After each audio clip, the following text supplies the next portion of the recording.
আসলে বিশেষত মূল ঘটনা হলো যে উনি গতকালকে আমাকে বললেন যে আমি ব্যবসায়িক কাজে একটু ঢাকায় যাচ্ছি, আমার কিছু কাজে ঢাকায় পড়ে আছে, তো আপনি একটু এই সংগঠনের কাজটা দেখবেন, আমি আজকে যাব, আগামীকালকে আমি দ্রুত চলে আসব। মূলত উনি ব্যবসায়িক কাজে উনি গতকালকে রাতে আমার সাথে কথা বলে উনি ঢাকায় গেছেন। আজকে উনি ঢাকা থেকে আসতেছিলেন এবং ওনার ব্যবসা তো দীর্ঘদিন যাবত এখানে আমরা জানি যে ওনার ব্যবসা এখানে অনেক দিন ধরে উনি করতেছেন এই জায়গায়।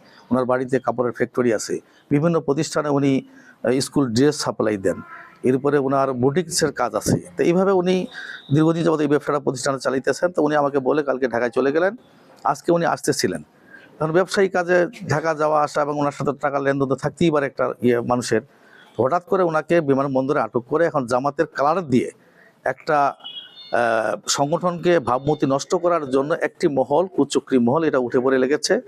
তাকে অবৈধ টাকা হিসাবে গ্রেপ্তার করে দেখাচ্ছে এবং সোশ্যাল মিডিয়া হোক বা যেভাবে হোক তাকে এটা অপপ্রচার ছড়ানো হচ্ছে। আমি এর তীব্র প্রতিবাদ জানাই এবং নিন্দা জানাচ্ছি যে বাংলাদেশ জামাত ইসলামী আজ পর্যন্ত এই ধরনের কোনো অবৈধ টাকা নিয়ে আমরা কোনো কাজ কারবার করি এটা কেউ প্রমাণ করতে পারবে না এবং ইনশাআল্লাহ ভবিষ্যতেও পারবে না। আমরা এটা তীব্র প্রতিবাদ জানাই।